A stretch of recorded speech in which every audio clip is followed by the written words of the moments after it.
Hola mis queridos suscriptores, bienvenidos a su canal Notifarándula. Noticia de última hora. Diva Yesurum, la presentadora de Se Dice de Mí, está hospitalizada en Barranquilla. La presentadora de Se Dice de Mí tuvo que ir de urgencias al hospital.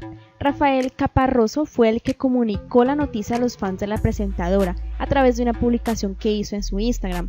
La presentadora costeña y periodista de entretenimiento de noticias Caracol, Diva Yesurum, está bajo observación médica tal y como lo informó su novio, Rafael Caparroso, en su cuenta de Instagram.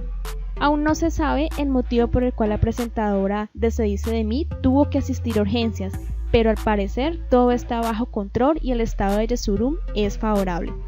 Así lo dejó entrever el novio de la periodista, que entregó el balance de su cuenta de Instagram, en donde se le puede ver junto a ella que está en una camilla de un hospital. Varios fueron los famosos que preguntaron por el estado de la presentadora, que se encuentra en Barranquilla.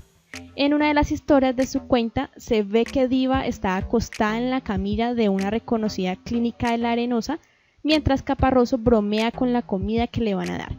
Estamos bien, ya en recuperación. Gracias a todos los amigos que han llamado y están pendientes, a todo el cuerpo médico. Diva está en observación de esta, salimos, publicó Caparroso en Instagram. El mensaje de su novio está acompañado de una foto en la que se ve a la diva en una cama, pero con ya muy buen semblante, que le dio hasta para sonreír y hacer un gesto con su mano para la cámara. Déjanos saber todos tus comentarios y suscríbete para nuevos videos.